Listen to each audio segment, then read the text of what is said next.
So today went well. I guess I didn't start it with, hey guys. Well, anyways, you're listening to FBGlive. I'm Steve OBrien. So we had an interesting day. We ended up going out to market plotz and talking to a bunch of people. There was an interesting vibration going on over there, and it's kind of tense. We had the former Texas Rangers folks. I guess they're not an association, so I got to stop using that bit and get that straight. All the questions that we asked lead to more questions, and those questions will probably lead us to Waco and to San Antonio. Yeah, things don't seem to be what they seem. And what's right anyways? You know, talking to the Rangers, everything sounds great. You know, well, the former Texas Rangers Association. They seem like a neat group of guys. I'm not too sure about this person that they're naming their museum after. I've got to do a little bit more research. Seems that that's kind of a bad idea, and, you know. But, hey, what is history? Who wrote history? Again, we saw the city library was selling off a whole bunch of books. Probably selling off books because they're buying new books. I've got a lot of books from the city library that they sold off. They're very interesting. In fact, whenever I want to do something, I tend to have to go to old books to find out how to do it. New books don't seem to actually cover how to do things. Everything's a little bit different. But hey, I'm old school. You know what I mean. So what did we see today?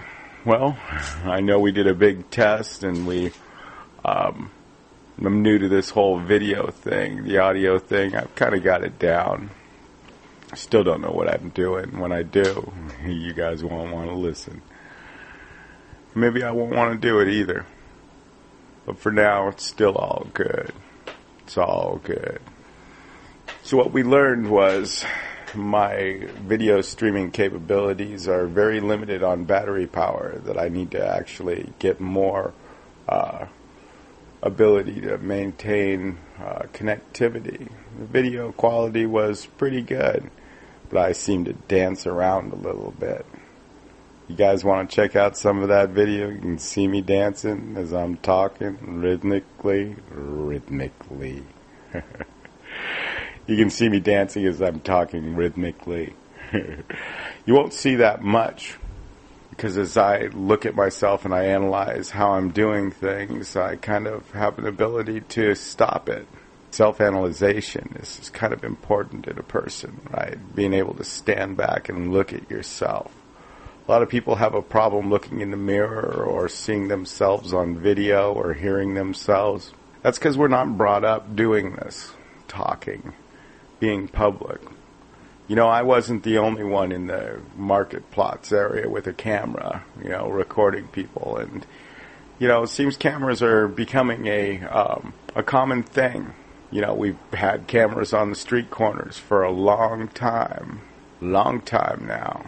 You know, I'm not from Fredericksburg, but I grew up in Fredericksburg. The last, 4 years I've been here. Cameras on every corner. Of course, they're not on. They're not really using them.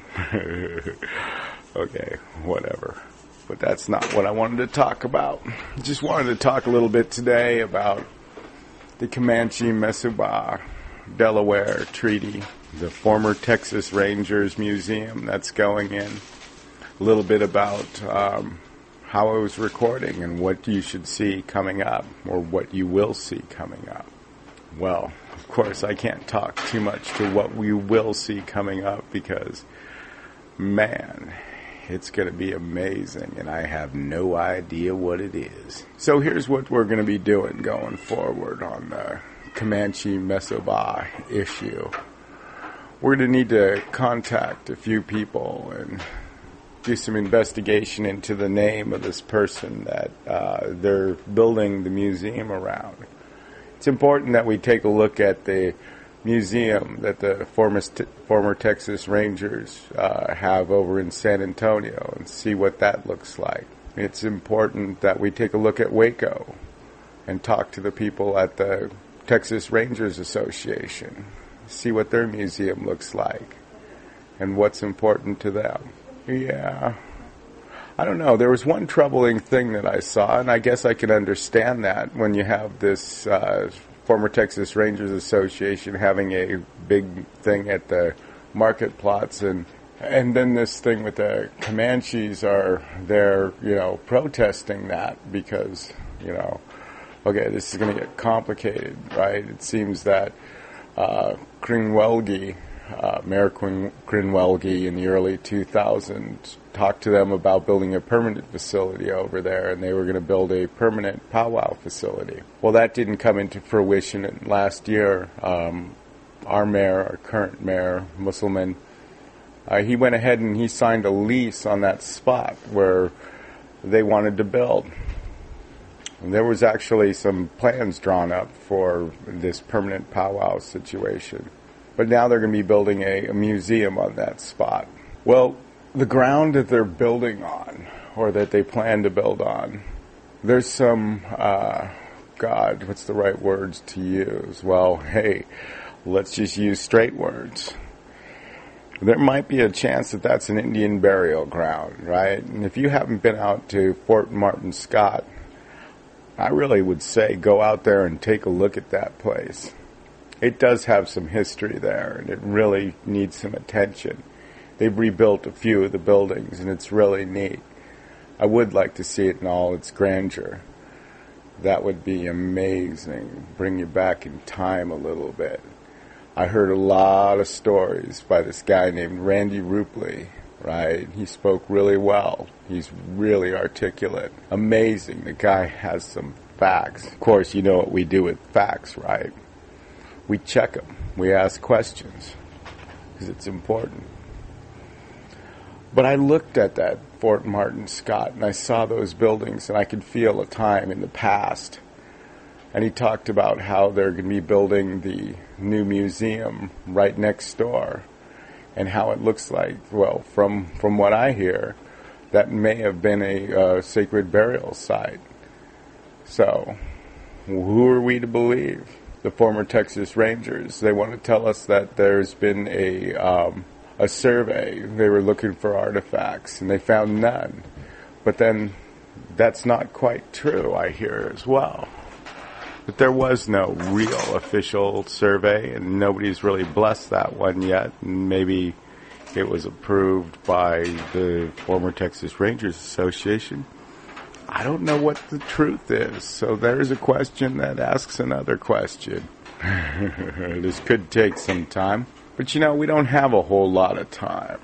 There's a lot of things coming at us really quick. But it'll get the attention that it needs.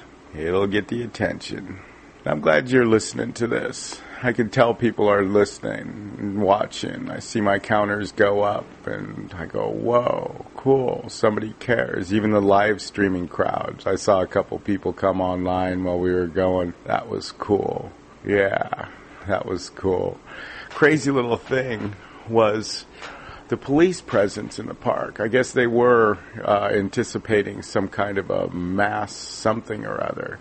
There were so many police there. They seemed to be tailing one guy in town that was got in trouble for putting Ron Paul stickers on telephone poles. You believe that?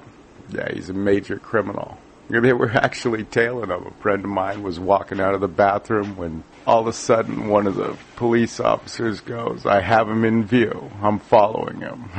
Isn't that cute? Then they proceeded to follow him through the park and stand behind him. Major criminal, right? Guy with Ron Paul stickers, putting him on public places. Ron Paulers are very into private property, respecting private property, and also having their opinions heard. So a lot of times when you hear from a Ron Paul or a Ron Paul supporter, what you get is his rights. He understands his rights, or her rights, as the case may be. So when you're sitting there, yeah, I don't know, man. Free speech. Let people be heard. Don't be afraid of people that are just saying something. And when you're saying that a person's a criminal just because he is trying to get a political message heard, yeah, that's crazy. And to be following him around. Oh, I so wanted to go over and interview the police officer that was following him around, but under the advice of my counsel, I went ahead and I refrained from that this time. Maybe not next time. Hey, yeah, actually I saw the chief of police out there again.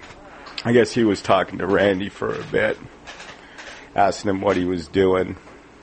He was actually in his police uniform. That kind of threw me off. I've only seen him in his police uniform once before.